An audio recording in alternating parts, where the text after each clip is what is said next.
Olá pessoal, tudo bem? Hoje dia 1º de maio de 2020, dia do trabalho. Também lembramos há 26 anos atrás a morte do nosso ídolo Ayrton Senna, um grande brasileiro, uma mentalidade de campeão, de alta performance. Passei o dia em casa, lendo, convivendo com a família, aproveitando para fazer um descanso e estar entre os nossos entes queridos. E lendo algumas notícias, acompanhando também, lendo alguns livros. Eu gosto de atualizar minha leitura nesses dias. Algumas reflexões que eu gostaria de compartilhar com todos. Nós estamos vivendo essa crise de saúde com a pandemia do Covid-19, uma crise política que também se desenhou aqui no nosso país, por N razões. Uma crise econômica que se agigantou aí no mundo inteiro e nós estamos convivendo com todas essas perspectivas. Mas eu percebo que há uma grande falta de comunicação, não vou chamar de crise porque a gente já tem um monte de crise, mas uma perspectiva de difícil comunicação entre as pessoas, né? No direito, eu vejo uma correlação muito grande entre o direito e a comunicação. Aliás, quando eu fiz meu doutorado, eu pesquisei especificamente sobre isso. Eu li alguns autores, eu me lembro do autor italiano, Umberto Eco, que ele fala sempre sobre o questionamento, né, da linguagem, os símbolos, a semiótica. E nós devemos saber o porquê nós estamos fazendo determinadas coisas. Até nos negócios, na nossa vida, enfim, nós devemos buscar o nosso porquê, a razão daquilo, né? Um pesquisador, ele é uma boa pessoa em formular perguntas, né? Eu, depois que terminei o doutorado, fiquei melhor? Não, eu sou um melhor formulador de perguntas.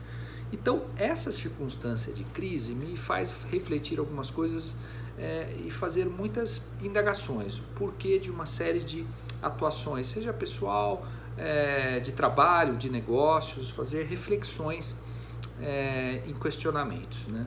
E a crise gera muita oportunidade. Eu acho que na crise nós temos que buscar essas oportunidades. Vejam que nós temos que perguntar qual dor nós resolvemos, qual problema a gente soluciona, né? No direito há necessidade de prevenir e extinguir problemas, né? Eu gosto muito de um artigo do Código Civil que fala sobre a transação, né? Que é a hipótese de você prevenir ou extinguir litígios e, ao invés de ficar buscando culpados, achar soluções. Numa crise dessa dimensão, nós temos que buscar alguns princípios, algumas referências. Eu li também recentemente um livro chamado Pequeno Tratado das Grandes Virtudes, do André Comte-Sponville. E lá ele fala de algumas virtudes que são essenciais, como a polidez. Nós perdemos um pouco a educação, às vezes, com o trato das pessoas, da maneira que nós nos comunicamos com elas, através das mídias até. Hoje, esses aplicativos de comunicação tornam os diálogos muito frios às vezes e até confusos. Eu tenho evitado até trabalhar com alguns diálogos que são mais profundos através desses aplicativos, Telegram, WhatsApp. Eu acho que são comunicações mais pontuais ou até o áudio mesmo para ficar mais claro. Uma outra virtude que tem nesse livro, que ele fala sobre várias virtudes, mas que são muito importantes até nos negócios, no trabalho, é a fidelidade e a integridade, né? Nós temos que ser íntegros. A partir do momento que a gente coloca alguma coisa para o mundo, a gente tem que validar isso como um propósito, como algo que nós estamos perseguindo, como algo que nós estamos buscando a realização daquilo, e isso traz um compromisso. E essa comunicação com a sociedade deve ser muito importante até do ponto de vista pessoal, né? Terceiro, a prudência. Nós, principalmente nesse momento de crise, a gente tem que ser muito prudente, precavido, né? Buscar viver de uma forma mais assim, tranquila, precavida, com prudência, gastando menos, gastando nosso tempo, nossa energia, nossos pensamentos com coisas que realmente tragam uma produtividade. Os nossos negócios, com a nossa atuação com algo que traga uma responsabilidade social também. E eu percebo que às vezes as pessoas perdem um pouco essas perspectivas, até nos negócios, deixando de ser prudentes e precavidos e até buscando situações onde você vai ter um risco desnecessário.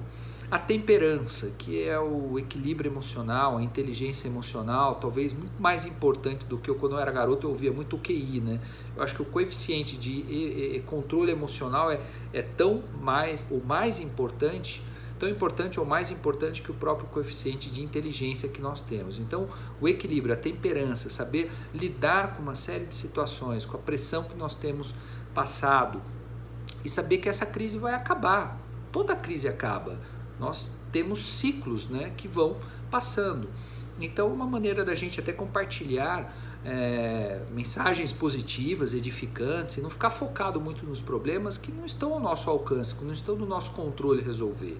E a coragem no sentido de você fazer aquilo que é necessário, fazer aquilo que a gente precisa realizar nos negócios, nas atividades.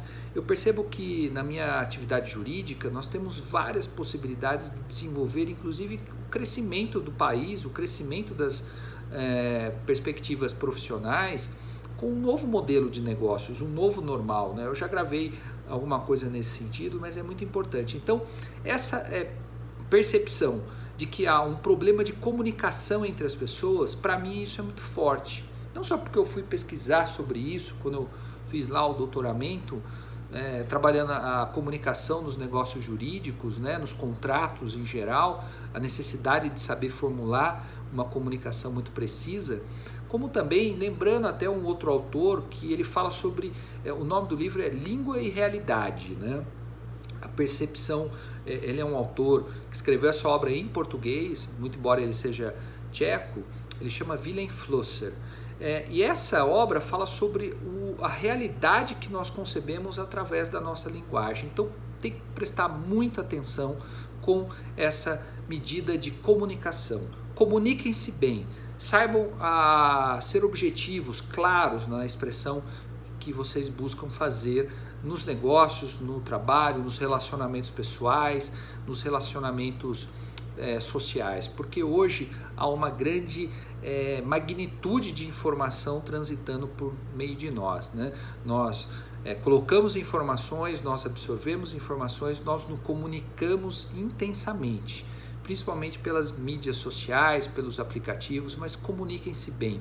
Preste atenção na maneira que vocês estão se comunicando, para que não ocorra mais uma crise de comunicação e evitemos assim muitos problemas. Então fica aí uma dica, eu tenho a hashtag Olhar de um Advogado e eu gosto de compartilhar essas reflexões para ver se a gente contribui para um mundo melhor. Forte abraço!